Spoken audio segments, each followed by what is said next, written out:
नमस्कार शेतकरी बंधूंनो, स्वागत आहे आपलं कृषी समृद्धीमध्ये. आणि मित्रांनो, आपल्या राज्यातील खास करून नाशिक जिल्हा मध्यवर्ती सहकारी बँकेच्या थकबाकीदार कर्जदार शेतकरी बांधवांसाठी एक अत्यंत महत्त्वाची अपडेट आपण या व्हिडिओच्या माध्यमातून पाहणार आहोत. कारण की आपली नाशिक जिल्हा मध्यवर्ती सहकारी बँक जी आहे, तर या सहकारी बँकेने सक्तीची कर्ज वसुली बंद करावी, त्यासोबत आपल्या शेतकऱ्यांचं संपूर्ण कर्ज जे आहे तर ते कर्ज माफ करावे.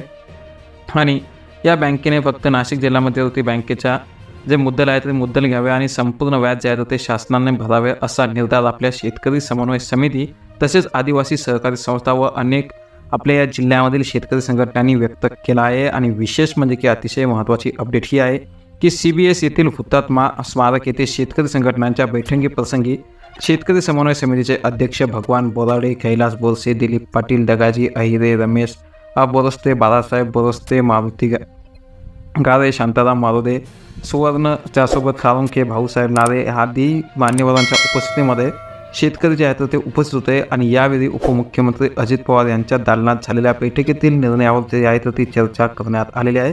आणि विशेष म्हणजे की अजित पवारांनी जिल्हा बँकेची पठाणी वसुली थांबवण्याचे आदेश देताना 1 लाखापर्यंत 2% आणि महत्त्वाचं म्हणजे की 2 ते 3 लाखापर्यंत 3% आणि 5 ते 10 लाखापर्यंत 4% व्याज व 10 लाखांच्या पुढे 5% व्याज आकारण्याचा निर्णय जो आहे तो घेण्यात आला आहे.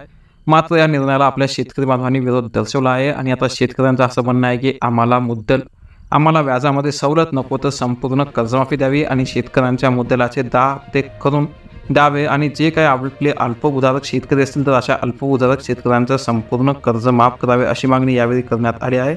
आणि महत्त्वाचं म्हणजे की ही जी काही मागणी आहे तर या संदर्भात लवकरच आपल्या राज्याचे मुख्यमंत्री, उपमुख्यमंत्री, अर्थमंत्री, सहकार मंत्री आणि आदिवासी विकास मंत्री यांची भेट घेण्याचा निर्णय जो आहे तो या बैठकीमध्ये घेण्यात आला आहे. त्यामुळे जे काही आपल्या नाशिक जिल्हा मध्यवर्ती सहकारी बँकेत शेतकरी असतील त्यांच्यापर्यंत नक्की हा व्हिडिओ, ही माहिती, ही अपडेट नक्की शेअर करा.